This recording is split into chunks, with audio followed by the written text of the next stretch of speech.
l'Institut international des ressources humaines. Le capital humain d'abord. En fait, pourquoi nous commençons par le positionnement de la fonction RH?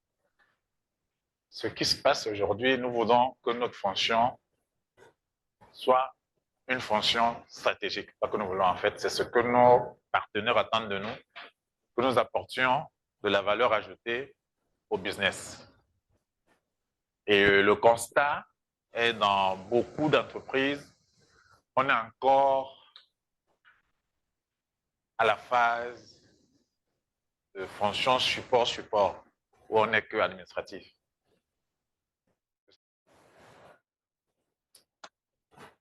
Vous savez, l'un de nos grands objectifs, pourquoi on a même mis en place ces certifications, c'est que dans la majeure partie des cas, la fonction reste traditionnelle parce que les acteurs RH ne sont pas passés au niveau supérieur.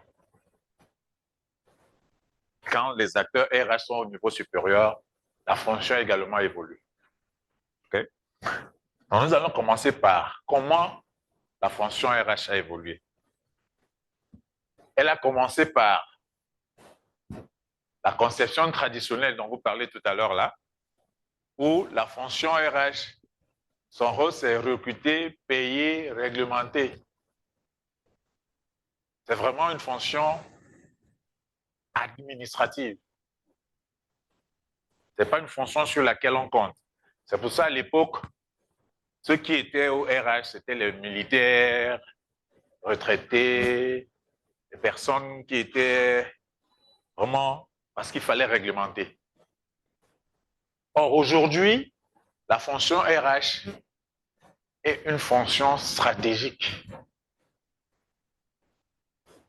Les hommes et les femmes sont des ressources qu'il faut mobiliser, développer, sur lesquelles il faut investir. Dans l'approche traditionnelle, c'était un coût. Aujourd'hui, c'est un investissement. Donc, si on est encore dans la fonction RH traditionnelle, on va nous voir comme un centre de coût. Mais on doit plutôt aujourd'hui nous voir comme un centre d'excellence qui apporte de la valeur à l'entreprise. Devenez un as des RH.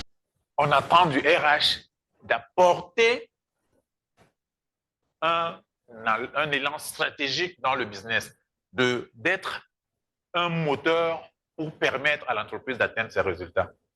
On n'attend plus qu'il résolve les problèmes, mais on attend plutôt qu'il pense à accompagner le business, qu'il soit un acteur du changement.